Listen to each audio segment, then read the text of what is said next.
Samantala, nakuna ng CCTV ang isang insidente ng road rage sa bahagi ng Regalado Avenue sa Quezon City. May live report si Steve Dailisan. Steve?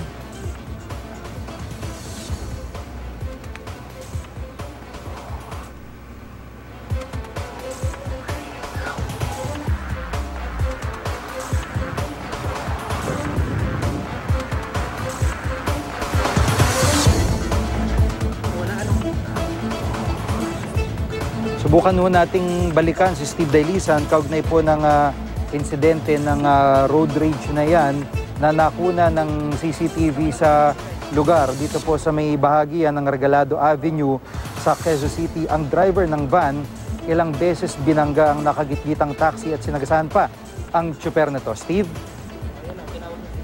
Yes, G.E. Pasado alas 10 ng gabi sa bahagi ng Regalado Avenue, Quezon City. Nagkakarerahan yung isang van na taxi na pa-Fairview. Pagkabig ng van, pakanan, tinamaan niya yung taxi. Sa video, kita yung pagbaba ng taxi driver. Maya-maya, ibubaba rin itong driver ng van. Sinakyan yung taxi, pagka-atras, inikutan ng van hanggang sa dire-diretsyong binangga sa pader. Di pa nakontento, biglang inatras sa gitna ng kalsada yung taxi, lumipat muli sa kanyang van, saka paulit-ulit na binangga ang taxi hanggang tuluyang tumakas. Kwento ng taxi driver na si Kevin Raquino, sa bahagi pa lang daw ng Fairview Mall, nagkakaangasan na raw sila. Nakat niya raw kasi itong van dahilan para magalit ang driver at sakay nito. Habang umaandar sa kalsada ay pinagpupukpok daw ng sakay ng van ng taxi. Ginantihan naman daw ito ni Kevin dahil sa kagustuhan niyang mang-asar hanggang sa humantong nga sa eksenang nakuna ng CCTV. Ipinakita niya mga sugat at halos na tinamos sa braso at kamay matapos daw siyang sagasaan ng driver ng van gamit ang kanya mismong taxi. Mabutit nakatalon daw siya kaya di gaanong napuruhan ng binti. Nakaganti naman daw siya sa sakay ng van matapos niyang mapukpok ang ulo nito.